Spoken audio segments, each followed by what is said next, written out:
weekend, but hopefully a cool down will come ahead of the big game next Thursday. Meteorologist Alex Puckett is back again with another look at the forecast. Alex. Well, in Sydney, we want it to be cooler and we want to avoid this, right?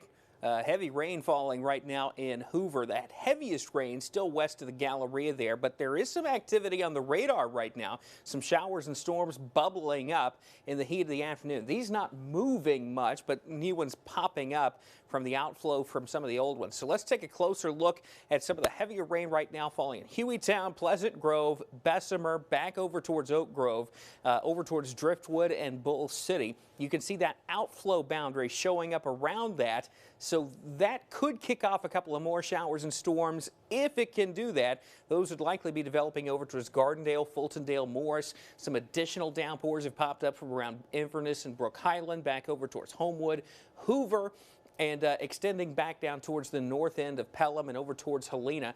Another downpour from Vance over to West Blockton. Over towards Inglewood, some rain pushing off the west now over towards Ralph along I-20. A couple of downpours in and around Tuscaloosa, Northport, extending back up to Samantha at the moment too. And we do have some showers and storms that are decaying. Those developed around Childersburg and Sylacauga, the outflow boundary pushing west towards Chelsea. Saginaw, Columbiana. So again, theoretically, that could help kick off some additional downpours later on this evening. Temperatures in the 80s and 90s. Places like Alabaster and Tuscaloosa, that rain or nearby rain has affected the temperature. The rest of us, though, in the 90s. So if you haven't seen the rain or there hasn't been any rain nearby, it's been hot and it has stayed hot. This evening, a pretty muggy one. Temperatures dipping down into the mid-70s with those showers and storms that have developed. I do expect some cloud cover overnight, but the rain chance dipping down to 0 after midnight. We'll go in the futurecast here, and again, will dry out overnight, but tomorrow a few more of these isolated showers and storms developing in the heat of the afternoon. It's not a washout, but it will be plenty hot with those temperatures making it up into the 90s. We'll keep that chance for a passing shower storm in the forecast through Sunday night, and more scattered showers and storms developing on Monday too.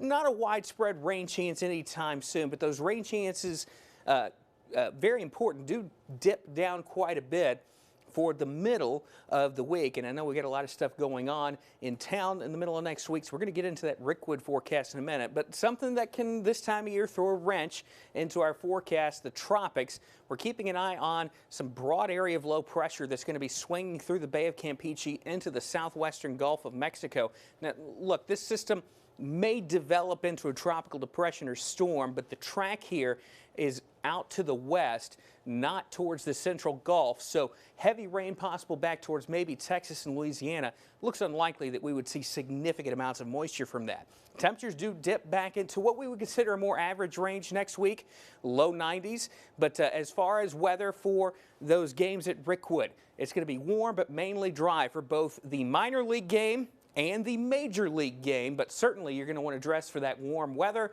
and that chance for an isolated shower storm through Tuesday into Wednesday, drier for the end of the week. Sydney. Still ahead.